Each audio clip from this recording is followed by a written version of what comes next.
রোজকার মতন আজকেও সকাল সকাল এসেছি প্রকৃতির কোলে, নিসর্গের মাঝে, যেন কিছু ইতিবাচক বিচারের সংগ্রহ করা যায়।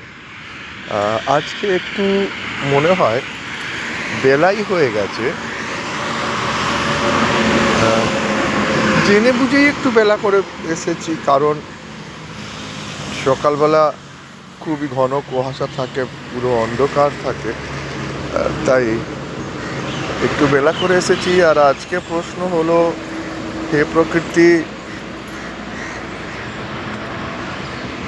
মানুষের ব্যবহার কেন বদলে যায়? কালকে যেই লোকের জন্যে আমি খুবই গুরুত্বপূর্ণ ছিলাম, আজকে সে মনে হয় আমাকে পাত্তাই দেয় না, ইগনোর করে দেয়। এটা খুবই খারাপ লাগে। এটা কেন?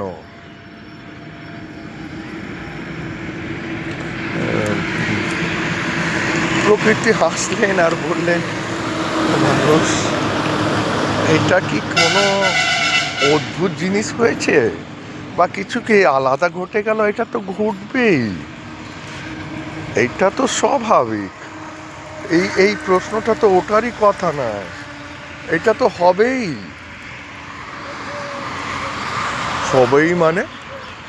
হবেই মানে এইটা নয় যে তো তুমি তোমার গুণবত্তাটা কম হয়ে গেছে বা তুমি খারাপ লোকে হয়ে গেছো বলে সেই লোকটা যে কালকে তোমাকে খুবই গুরুত্ব দিচ্ছিল, সে আজকে তোমাকে গুরুত্ব দিচ্ছে না। এর মানেটা তো এইটাও হতে পারে যে তার জীবনটা আজকে কিছু আলাদা দিকে বেঁকেছে, আলাদা দিকে মুড়ে গেছে।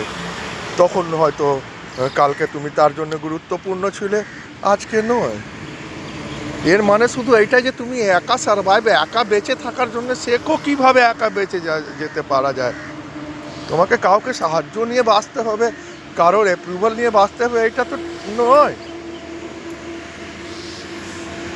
এর মানে শুধু এইটুকু হলো যে তুমি তোমার উপরে ভরসা রাখো, তোমার আত্মবিশ্বাসকে জাগাও, তোমার ভিতরের শক্তিটাকে চেনো, নিজের উপরে ভরসা রাখো। কে কি বললো, কে কি করলো, সেটা নিয়ে তুমি এত ব্যগ্র হয়ে গেলে তুমি কি করে তোমার জীবনের দশাটা পাবে? আর নিজেকে আলাদা করে নেবার মানে না হয় না যে তুমি তোমার হৃদয়টাকে বন্ধ করে নিলে। এর মানে হলো নিজের উপর ভরসা করো। আর রোজ এইভাবে ইতিবাচক বিচারের জন্য চ্যানেলকে লাইক আর সাবস্ক্রাইব করো। ধন্যবাদ।